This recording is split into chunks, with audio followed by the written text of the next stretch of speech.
Hello guys, welcome to our channel Fanta reaction. दोस्तों, मेरा नाम अली हैदर है। मेरा नाम वक्कार है। आज हम देखेंगे चंद्रयान 3 के बारे में। टाइटल है how India can become space super power. तो ये हमें आज बताएंगे किस तरह इंडिया सुपर पावर बन सकता है स्पेस में। वैसे तो हमने लाइव देख लिया था लॉन्च चंद्रयान 3 का, बहुत हमें खुशी हुई। बाकी आज हमें इसके बारे में थोड़ा पता चलेगा, तो वो भी आपके साथ देख लेते हैं। 28 सितंबर 2014 ये कार्टून छपी थी न्यूयॉर्क टाइम्स में, जो दिखाती है कि कैसे एक इंडियन किसान एक गाय के साथ एक आलीशान स्पेस क्लब में घुसने की कोशिश कर रहा है, और जहां अंदर दो आदमी इंडिया के मंगलयान मिशन के बारे में पढ़ रहे हैं। आर्टिकल का टाइटल क्या है? India's budget mission to Mars. अब ऑब्वियसली इस कार्टून का बहुत क्रिटिसिज्म हुआ कि ये कार्टून दिखा रही है कि मानो ये कैसे गरीब इंडियन स्पेस प्रोग्राम बनाने लग गए। अल्टीमेटली न्यूयॉर्क टाइम्स को अपोलोजाइज करना पड़ा। सॉरी। अब आते करीब एक हफ्ते पहले, जुलाई 4, 2023, जब न्यूयॉर्क टाइम्स ने एक आर्टिकल पब्लिश किया इंडिया के स्पेस प्रोग्राम के बारे में, पर इस बार कहानी बहुत अलग थी।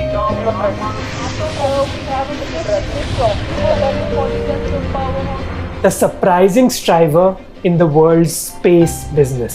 Liftoff normal. Here we have a majestic liftoff of LVM-3 M4 rocket carrying India's prestigious Chandrayaan-3 spacecraft. जब इंडिया ने 1947 में इंडिपेंडेंस अचीव करी तो हमारा देश कई समस्याओं से गुजर रहा था।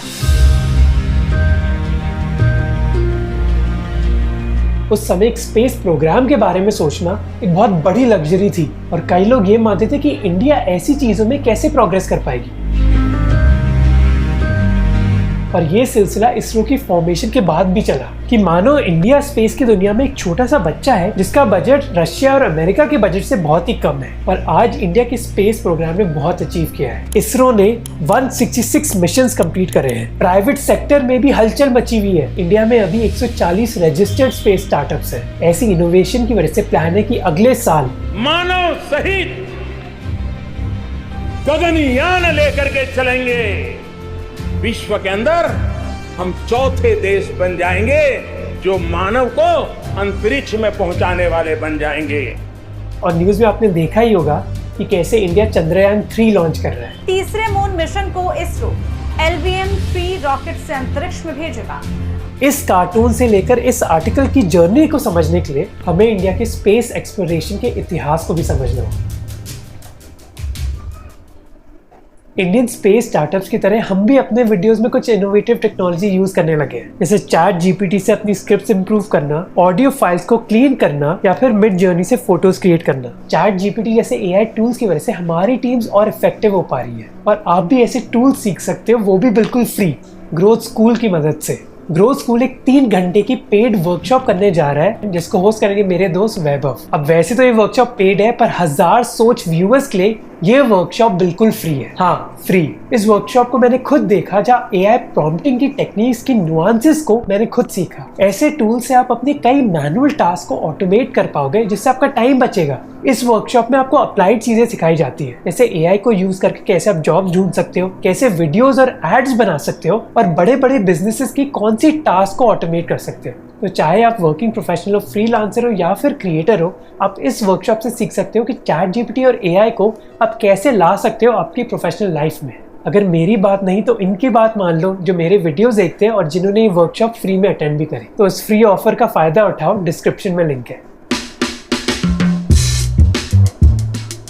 साल है 1962। आर अरवामुदन, जो मुंबई में डिपार्टमेंट ऑफ एटॉमिक एनर्जी में एक जूनियर इंजीनियर थे, वो अपने कोलीग से बात कर रहे थे कैंटीन में। उनके कोलीग ने उनको बताया कि उन्होंने एक साइंटिस्ट डॉक्टर विक्रम साराभाई के बारे में सुना है, जो साउथ केरला में एक रॉकेट लॉन्च का पैड सेटअप कर रहे हैं, और वो वॉलंटियर्स की तलाश में है। वो दोनों इस मिशन के बारे में बहुत अनश्योर थे। उन्होंने पूछा कि हमें वॉलंटियर करना भी चाहिए क्या? बहुत अजीब सा साउंड कर रहा है, और हम उन पर दोष नहीं डाल सकते, क्योंकि एक्चुअली इंडियन स्पेस प्रोग्राम की शुरुआत ऐसी ही थी। ये स्टार्ट हुआ 1962 में।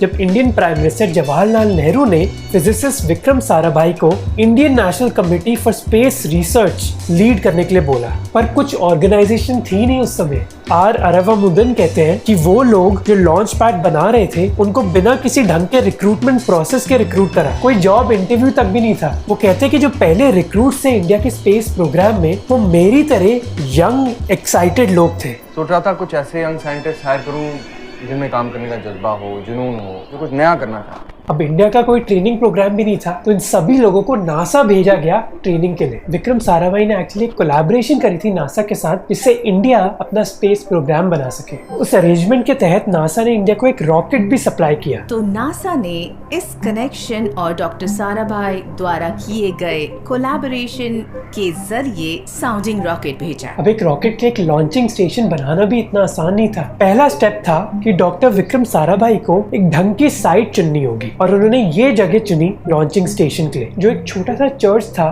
केरला में एक छोटे से मछुआरों के गांव के पास, जिस गांव का नाम था थुम्बा। विक्रम साराभाई ने देखा कि ये जगह अर्थ के मैग्नेटिक इक्वेटर पर है, जिसका मतलब था कि ये बहुत अच्छी जगह है अर्थ की कॉस्मिक रेस पर रिसर्च करने के लिए। इसके बाद डॉक्टर साराभाई और उनकी टीम, जिसमें इंक्लूडेड थे इंडिया के president doctor APJ Abdul Kalam, इस साइट को देखने के गए और उन्होंने उस चर्च के प्रीस्ट से बात करी ताकि उनको चर्च की जमीन मिल जाए और वो एक लॉन्च स्टेशन बना सके उधर। अब सारी प्रेपरेशन चल रही थी रॉकेट लॉन्च करने के लिए, वही रॉकेट जो इंडिया को नासा ने दिया था। पर एक प्रॉब्लम थी, डॉक्टर साराभाई की टीम को उस रॉकेट को लॉन्च साइट तक लेके जाना पड़ेगा। अब उस छोटे से गांव में टीम के पास इतनी रिसोर्सेज नहीं थी कि उनके पास कई गाड़ियां या ट्रक्स हों, तो उन्होंने किया क्या, जुगाड़ टेक्नोलॉजी। तो जब नासा से ये नाइके अपाची रॉकेट आया तो इसे कंटेनर से बाहर निकाला गया और फिर बैलगाड़ी पर लादकर असेंबली बे से लॉन्च पैड तक लाया गया। इसके लिए जिस पेलोड की हमें जरूरत थी वो भी ज्यादा बड़ा नहीं था, तो हमने साइकिल का इस्तेमाल किया। और फाइनली 21 नवंबर 1963 को ये रॉकेट लॉन्च किया गया। इस तरह भारत का स्पेस प्रोग्राम शुरू हो चुका है।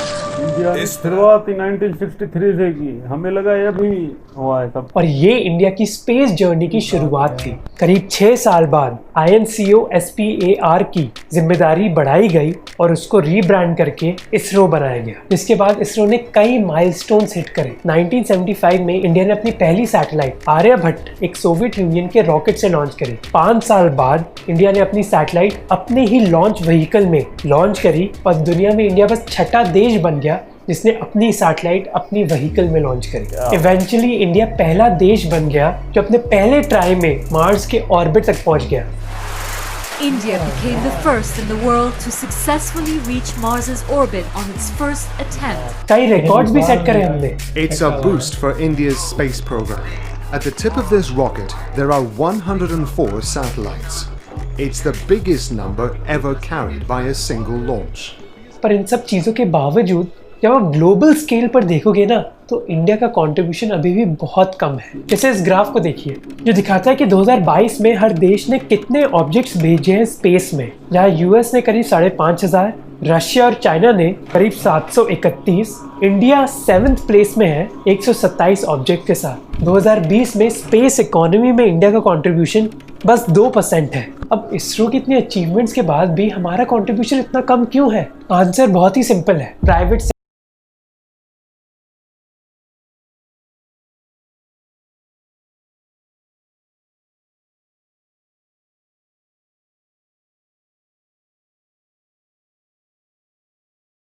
मिशन, जिसके तहत वो मार्स तक जाना चाहते हैं और पोटेंशियली उधर एक ह्यूमन सेटलमेंट बनाना चाहते हैं। स्पेसएक्स अमेरिका में एक प्राइवेट स्पेस कंपनी है जो कि खुद के रॉकेट्स और सैटेलाइट्स लॉन्च करती है। बहुत समय से नासा ने प्राइवेट सेक्टर कंपनीज के साथ कोलैबोरेट किया है। जैसे बोइंग जैसी कंपनीज ने इंटरनेशनल स्पेस स्टेशन के कंपोनेंट्स डिजाइन करे हैं। और अर्ली 1960s से ही अमेरिका ने प्राइवेट कंपनीज को इजाजत दी थी कि वो कंपोनेंट्स ही नहीं बल्कि पूरी कम्युनिकेशन सैटेलाइट्स बना दे। 1990s के बाद एक बहुत बड़ी प्राइवेट सेक्टर इंडस्ट्री खड़ी हो गई है जो प्राइवेट सैटेलाइट्स और गवर्नमेंट सैटेलाइट्स को लॉन्च करती है स्पेस में। प्राइवेट सेक्टर को इजाजत देकर बहुत इनोवेशन भी हुई है। जैसे स्पेसएक्स दुनिया की पहली कंपनी बनी है जो रॉकेट की फर्स्ट स्टेज को रीयूज कर सके। स्पेसएक्स से पहले ये फर्स्ट स्टेज ओशन में गिर जाती है और इसका बाद में यूज नहीं आता, पर रीयूज करके स्पेसएक्स ने लॉन्चेस की कॉस्ट भी कम कर दी है, जिसका मतलब है कि प्राइवेट और गवर्नमेंट सैटेलाइट्स अब सस्ते दाम में स्पेस जा सकती हैं। और ये नासा के लिए बहुत अच्छी चीज है, क्योंकि अब उनके दिमाग में सरदर्दी नहीं है हर चीज इनोवेट करने की। अगर कोई प्राइवेट कंपनी ने इनोवेशन करी तो उनको बस नासा से कॉन्ट्रैक्ट मिल जाता है, जिससे नासा का भी फायदा है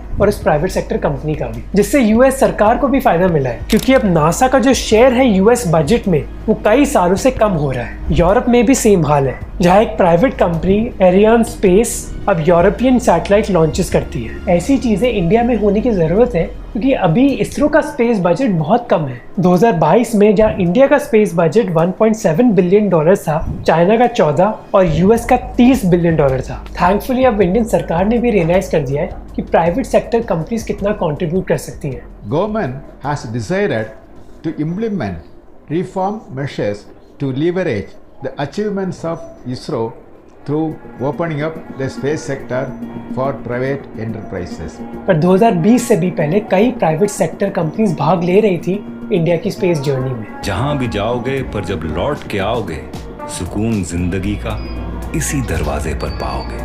हम हैं गोदरेज लॉक्स। ये है गोदरेज का ऐड, एक ऐसी कंपनी जो बनी थी 1897 में, जब वो बस ताले बेचती थी। इसके बाद गोदरेज कई कंज्यूमर गुड्स बेचने लग गई, mosquito repellents, hair dyes, refrigerator और यहाँ तक कि साबुन। सुस्ती मिटाए चुस्ती लौटाए, सिंथॉल सुस्ती मिटाए चुस्ती लौटाए। पर आप ये नहीं जानते होंगे कि गोदरेज 1990s से इसरो के लिए कई कंपोनेंट्स भी मैन्युफैक्चर कर रही है। 1994 में गोदरेज ने विकास इंजन मैन्युफैक्चर किया, जो इंडिया की कई लॉन्च व्हीकल्स में यूज किया गया है। चंद्रयान के मिशंस के लिए भी गोदरेज ने कई क्रिटिकल कंपोनेंट सप्लाई करे। और गोदरेज अकेली कंपनी भी नहीं है जिसने इसरो को पार्ट सप्लाई करे। आंध्रा शुगर्स एक और कंपनी है जिसका संबंध इसरो के साथ कई सालों से है, पर उस समय ये कंपनीज पैसों के लिए मदद नहीं कर रही थी इसरो के लिए। नारायण प्रसाद जो सीईओ हैं एक स्पेस रिलेटेड कंपनी के, वो कहते हैं कि ये बिजनेसेस मदद कर रहे थे क्योंकि उनको गर्व महसूस होता था इंडिया के स्पेस प्रोग्राम में कंट्रीब्यूट करने के लिए। वो कहते हैं कि उस समय इस कंट्रीब्यूशन के लिए उनको ज्यादा पैसा नहीं मिलता था। अनंत टेक्नोलॉजीज के फाउंडर जिसने भी इसरो के साथ पार्टनर किया है, वो कहते हैं कि 1960 से करीब 500 प्राइवेट कंपनीज ने इसरो को सपोर्ट किया है और इसरो ने भी इन कंपनीज की मदद करी है। वो कहते हैं कि इसरो ने कंपोनेंट्स ही नहीं खरीदे इन कंपनी से, वो बल्कि उनके एम्प्लॉयज को ट्रेन किया और फैसिलिटीज बनाने में मदद करी ताकि ये कंपनीज अच्छे कंपोनेंट्स बना सकें। पर अब जो इन्वेस्टर्स पैसा डाल रहे हैं इंडिया की प्राइवेट सेक्टर स्पेस कंपनीज में, वो बस देशभक्ति के लिए पैसा नहीं डाल रहे, बल्कि मुनाफे के लिए भी डाल रहे हैं। तो इसीलिए हमारे लिए बहुत जरूरी है ये समझना कि अब हमारा प्राइवेट सेक्टर करने क्या जा रहा है। हम इंडियन प्राइवेट सेक्टर को दो भागों में डिवाइड कर सकते हैं, अपस्ट्रीम और डाउनस्ट्रीम। अपस्ट्रीम सेगमेंट वो है जो या तो सैटेलाइट्स बनाता है या फिर उनको लॉन्च करता है अपने रॉकेट्स के जरिए, जबकि डाउनस्ट्रीम सेगमेंट वो है जो एक प्रोडक्ट या फिर सर्विस बनाता है स्पेस डेटा के जरिए, जैसे क्लाइमेट मॉनिटरिंग, सैटेलाइट कम्युनिकेशन या फिर डिफेंस। 2020 से पहले हमारी सरकार का मोटा मोटी बहुत कंट्रोल था दोनों ही सेगमेंट्स पर। या तो प्राइवेट इंडस्ट्री कुछ पार्ट्स और कंपोनेंट सप्लाई करती थी इसरो के इक्विपमेंट को मैन्युफैक्चर करने के लिए, या फिर वो सरकारी इंफ्रास्ट्रक्चर को यूज करके सर्विसेज देती थी डाउनस्ट्रीम सेगमेंट में। पर अब प्राइवेट सेक्टर का रास्ता खुल गया है, जिसका मतलब है वो अपनी खुद की सैटेलाइट्स बना भी सकती हैं और उनको लॉन्च भी कर सकती है स्पेस में, और इसके साथ ही साथ वो सरकारी या फिर प्राइवेट सेक्टर डेटा को यूज करके सर्विसेज दे सकती हैं। जैसे हम इस कंपनी की बात करते हैं, ये है संजय निकांती जो को फाउंडर है ध्रुव स्पेस के। सैटेलाइट्स की उनकी रुचि स्टार्ट हुई थी जब वो कॉलेज में थे। उन जैसे कई स्टूडेंट्स बहुत एक्साइटेड हुए थे जब इंडिया का चंद्रयान 1 मिशन सक्सेसफुल हुआ था। It's a historic moment as far as India is concerned.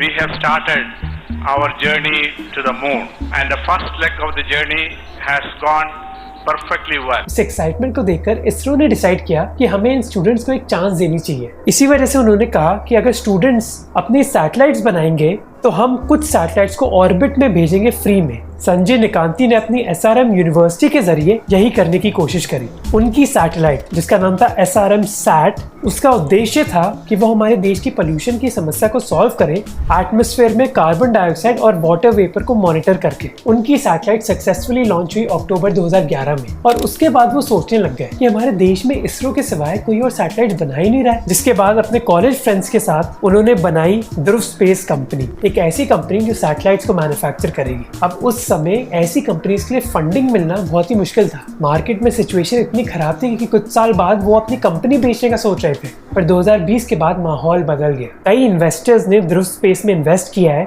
और उन्होंने अपनी 2 सैटेलाइट्स थाईबोल्ट 1 और थाईबोल्ट 2 को लॉन्च भी किया है। ध्रुव स्पेस अब कई डाउनस्ट्रीम कंपनीज को एंड टू एंड सर्विस देती है कि हम आपकी सैटेलाइट बनाएंगे, लॉन्च करेंगे, ट्रैक करेंगे और मेंटेन करेंगे। और इंडिया की कई ये अपस्ट्रीम स्टार्टअप्स बहुत बड़ी प्रॉब्लम सॉल्व करने की कोशिश कर रही हैं। इसको कहा जाता है स्पेस डेब्री, यानी कि किसी भी मशीन का कुछ पार्ट जो ह्यूमंस ने स्पेस में छोड़ दिया है। कई बार ये खराब हुई हुई सैटेलाइट्स हो सकती हैं या फिर उनके पार्ट्स हो सकते हैं। अब जहाँ कुछ पार्ट्स धरती पर गिर जाते हैं, दूसरे पार्ट्स अर्थ के अराउंड हजारों साल तक ऑर्बिट कर सकते हैं, जो एक थ्रेट है दूसरी सैटेलाइट्स को, क्योंकि इन पार्ट्स की स्पीड इतनी ज्यादा होती है कि करंट सैटेलाइट्स इन पार्ट्स से डैमेज ही नहीं बल्कि पूरी तरह खराब हो सकती है।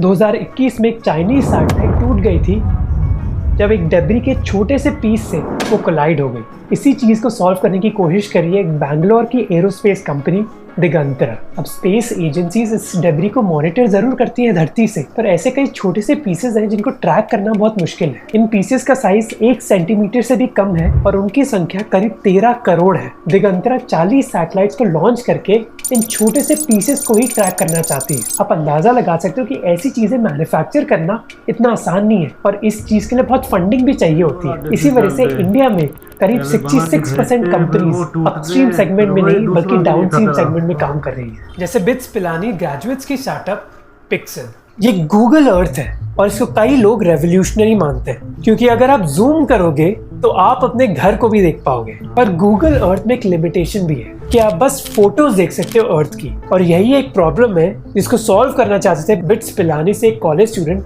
अवेश अहमद। उन्होंने ये रियलाइज किया कि आज की जो कमर्शियल सैटेलाइट्स हैं वो इतनी डिटेल नहीं देती हैं, वो बस फोटोज दे सकती हैं। अगर आप पत्तों का क्लोरोफिल कंटेंट जानना चाहते हो या फिर सॉइल न्यूट्रिशन जानना चाहते हो, वो ये सैटेलाइट्स नहीं कर पा रही थी। और अवेश ने इसके बारे में एक सोल्यूशन सोचा, ऐसी सैटेलाइट्स जिनमें हाइपर स्पेक्ट्रल इमेजिंग हो। अब आप पूछोगे कि भला हाइपर स्पेक्ट्रल इमेजिंग क्या है? जो हमारी आंखें हैं, ह्यूमन आई विजिबल लाइट को 3 बैंड्स में देख सकती है, रेड, ग्रीन और ब्लू। पर हाइपर स्पेक्ट्रल इमेजिंग कई बैंड्स को देख सकती है, जिसकी वजह से वो ऐसे फीचर्स आइडेंटिफाई कर सकते हैं जो हमारी आंखें या फिर कमर्शियल कैमराज नहीं कर सकते। मानो हाइपर स्पेक्ट्रल इमेजिंग से हम पूरी दुनिया का एक MRI स्कैन कर सकते हैं। पोल्यूशन हो या फिर डिजीजेस, इन सभी चीज को आइडेंटिफाई किया जा सकता है। और आप सोच ही सकते हैं कि इससे एग्रीकल्चर को फायदा मिल सकता है। आपको ये पता चल सकता है कि कहाँ फसल ठीक है या फिर कहाँ प्रॉब्लम्स आने वाली है। और इसी चीज को सॉल्व करना चाहते थे अवेश और उनके कॉलेज फ्रेंड क्षितिज खंडेलवाल। इन्होंने बिट्स पिलानी से अपनी स्टार्टअप पिक्सल बनाई।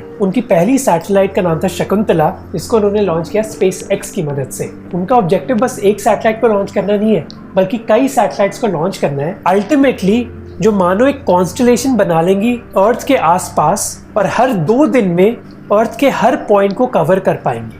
पर ये करना अवेश और क्षितिज के लिए आसान नहीं था। अवेश कहते हैं कि सब हमारे आइडिया में इंटरेस्टेड तो थे, पर कोई पैसे नहीं देना चाहता था। पर थैंकफुली ये चेंज हुआ, पिक्सल के लिए नहीं, दूसरी स्पेस स्टार्टअप्स के लिए भी। 2022 में $119 मिलियन यानी कि करीब 990 करोड़ रुपए इन्वेस्ट किए गए इंडिया की स्पेस स्टार्टअप्स में। और अब इंडिया में 140 रजिस्टर्ड स्टार्टअप्स हैं। ब्लू स्काई एनालिटिक्स एक और डाउनस्ट्रीम कंपनी है जो सैटेलाइट्स को यूज करके एनवायरमेंटल डेटा क्रिएट कर रही है, चाहे वो बाढ़ के बारे में हो या फिर पावर प्लांट्स के एमिशंस के बारे में। इन इनोवेशंस को देखते हुए कई लोग बहुत ऑप्टिमिस्टिक है इंडिया के स्पेस सेक्टर को लेके, और आज की तारीख में ये सही भी है। और कई एक्सटर्नल फैक्टर्स भी हैं इस कॉन्फिडेंस के पीछे। ये सैटेलाइट है एक मैन्युफैक्चरिंग कंपनी OneWeb की, इसको लॉन्च किया गया था 2020 में एक रशियन रॉकेट के जरिए। ये कंपनी करीब 650 सैटेलाइट्स भेजना चाहती है स्पेस में ब्रॉडबैंड कनेक्टिविटी के लिए। मार्च 2022 में जब ये कंपनी 36 और सैटेलाइट्स भेजना चाहती थी, तो रशियन स्पेस एजेंसी ने इनको लॉन्च करने के लिए मना कर दिया था, क्योंकि इस कंपनी को फंडिंग मिली थी यूके सरकार से। इस वजह से जब रशिया ने यूक्रेन में इन्वेड किया, Vladimir Putin has launched a major military operation against Ukraine. तो रशियन स्पेस एजेंसी ने कहा कि वो अपने सोयूज रॉकेट्स का यूसेज कम करना चाहती है। OneWeb के सामने रशियन स्पेस एजेंसी ने 2 कंडीशंस रखी कि यूके सरकार को उस कंपनी में इन्वेस्टमेंट बेचनी होगी और OneWeb को गारंटी देनी होगी कि उनकी सैटेलाइट्स रशिया के खिलाफ मिलिट्री पर्पसेस के लिए ना यूज करी जाए। OneWeb ये कंडीशंस मीट नहीं कर पाई, जिसके बाद उनका 1800 करोड़ रुपए का नुकसान हुआ। पर इससे इंडिया का फायदा हुआ। रशिया के ना करने के बाद OneWeb कंपनी इसरो के पास आई ताकि इसरो उनकी सैटेलाइट्स को लॉन्च कर सके स्पेस में। LVM-3 M2 had carried 36 satellites of OneWeb. जो हमें दिखाता है कि आज के जियोपॉलिटिकल एनवायरनमेंट में इंडिया को फायदा मिल सकता है। कई सालों से रशिया और चाइना ऐसे 2 देश थे जो लो कॉस्ट में लॉन्च सर्विसेज प्रोवाइड कर रही थी कई सैटेलाइट कंपनीज को। पर ब्रायन वीडिन जो एक डायरेक्टर है स्पेस फाउंडेशन के, वो कहते हैं कि यूक्रेन वॉर के बाद रशियंस का परसेप्शन बहुत चेंज हो गया है और कई वेस्टर्न कंपनीज चाइनीज एजेंसीज को भी नहीं यूज करना चाहती, जिसका फायदा इंडिया को मिलेगा। यूएस सरकार किसी भी अमेरिकन कंपनी को इजाजत दे देगी अपनी सैटेलाइट इंडिया से लॉन्च करवाने के लिए और ना कि चाइना से, स्पेशली अगर उस सैटेलाइट में कोई मिलिट्री रिलेटेड टेक्नोलॉजी होगी। ये इसलिए है क्योंकि कई समय से इसरो प्राइवेट सेक्टर कंपनीज के साथ कोलैबोरेट कर रही है। करीब 40 साल से पब्लिक प्राइवेट सेक्टर पार्टनरशिप्स हुई है, जिससे 400 से ज्यादा प्राइवेट कंपनी स्टार्ट हुई है बेंगलुरु, हैदराबाद और पुणे जैसे शहरों से। और 40 सालों से ये कंपनी स्पेशलाइज्ड पार्ट्स बना रही है इसरो के लिए। ऐसी कोलैबोरेटिव अप्रोच की वजह से ही अब इंडिया का स्पेस इकोसिस्टम बहुत ग्रो कर सकता है, जिसकी वजह से हमें अब न्यूयॉर्क टाइम्स के ऐसे आर्टिकल्स देखने को मिल रहे हैं। पर इसका मतलब ये नहीं कि इंडियन कंपनीज कोई चैलेंज फेस नहीं करेंगी। एक बहुत बड़ा चैलेंज है SpaceX।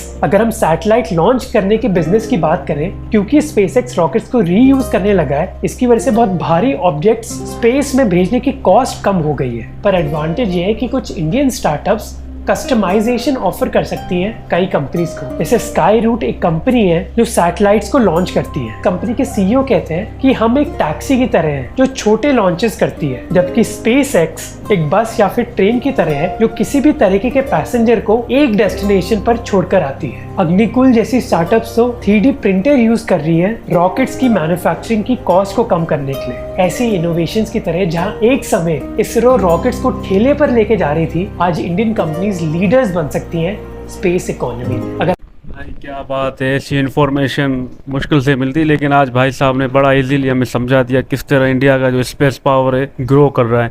मतलब 1960 से लेकर इनकी कोशिश जारी थी और वो कामयाब भी हो गए। चंद्रयान 1 इनका कामयाब भी हो गया, अपनी सेटेलाइट 100 से ज़्यादा भी मतलब भेज चुके थे।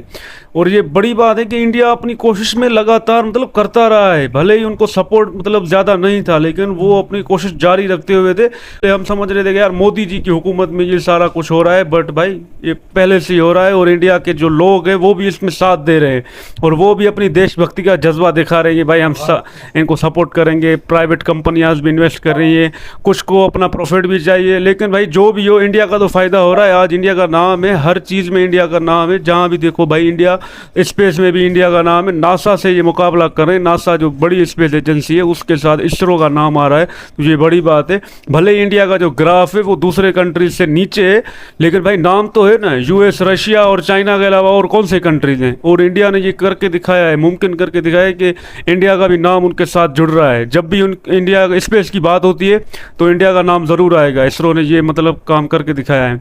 और आज हमें जो कुछ पता चला यार, बड़ी बात है यार, हम क्या ही बोलें, तारीफ मतलब करते थक जाएंगे, लेकिन ये जो काम है इंडिया के अचीवमेंट्स ये कभी कम होंगे ही नहीं।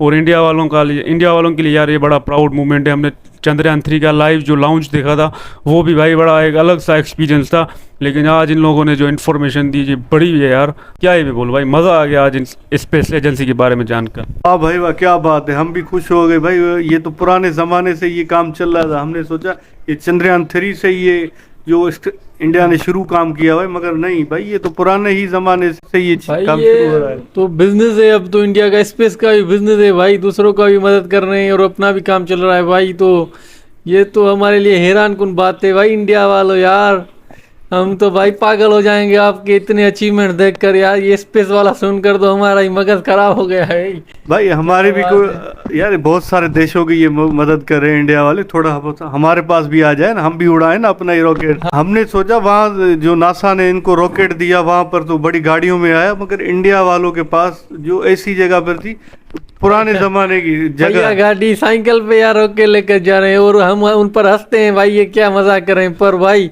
आज उनको देखो भाई कहाँ से कहाँ पहुंच रहे हो। ऐसा भी कोई करे ना ऐसा कहीं कि पाए पर तो कोई उठाए, साइकिल पर तो कोई उठाए इतना बड़ा रॉकेट। ये भी दिमाग है, ये भी बड़ी कला है, हिंदुस्तान ने ये कर कर दिखा है। आज भी देखो पूरी दुनिया आज भी हिंदुस्तान को मान रही है। भाई हमारे पास भी एक दो रॉकेट बनाए तो हम भी उड़ाए अपना रॉकेट। हम तो भाई सोच रहे थे वकार भाई वो 3-4 बस चंद्रयान इन्होंने लॉन्च किए और वो भी फेल हो गए।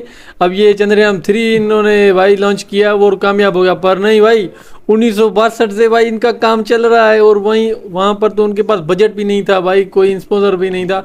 तो यार ये इन्होंने क्या काम किया है। हम तो ये भाई साहब ने इतना अच्छे से समझाया ना, हमें भी समझ गया है, आ गया है कि भाई ये कमाल कर दिया इंडिया वालों ने यार। भाई ज़बरदस्त की बात है, पूरी दुनिया आज मान रही है हिंदुस्तान को। ये भी 1962 से तो ये काम चला रहे हैं, आज तक ये चल रहा है। अपने ही बलबूते पर ये हिम्मत कभी भी इन लोगों ने ना हारी है। बस इनसे रिक्वेस्ट करते हैं तो हमारे पाकिस्तान को भी 2-4 रॉकेट देते तो हम भी उड़ाए अपना, हम भी लाइव। नहीं हो सकता भाई, आप ये बात नहीं करो। ये अपनी मेहनत अपनी करते हैं भाई। ये बस आप अपना देखो, पाकिस्तान का और हमारा इंडिया का 36 का आंकड़ा है।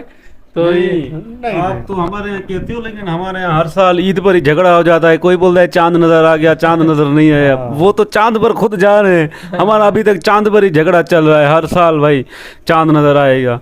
लेकिन इस भाई साहब ने आज बड़ी अच्छी इन्फॉर्मेशन दी। और लोग बोलते हैं कि इंडिया सुपर पावर मतलब बन सकता है स्पेस में, लेकिन मैं कहता हूँ भाई जब से इन्होंने शुरुआत की ना वो सुपर पावर बन ही गए। एशिया में पॉसिबल नहीं था भाई, चाइना और अमेरिका का कोई मुकाबला करना, ऐसा कोई सोच भी नहीं सकता था, लेकिन इंडिया ने ये सब करके दिखाया। आज इंडिया वालों का मकसद है कि हम पूरे वर्ल्ड में सुपर पावर बने, तो वो सुपर पावर बनने में वो भी कोशिश है, लेकिन स्पेस में भी ज़मीन आसमान दोनों में इनका मुकाबला चल रहा है। बड़ी बात है भाई, इंडिया वाले लोगों के लिए ये बड़ा अचीवमेंट है और पाकिस्तानियों को सीखना चाहिए। हमारे यहाँ ये जो छोटे मोटे झगड़े होते हैं इनको भुलाओ और आगे बढ़ने की सोचो। तो बड़ा अच्छा लगा इन भाई साहब की वीडियो देखकर। अगर आपको भी अच्छी लगे तो प्लीज़ इसको लाइक शेयर और सब्सक्राइब करें। Thank you.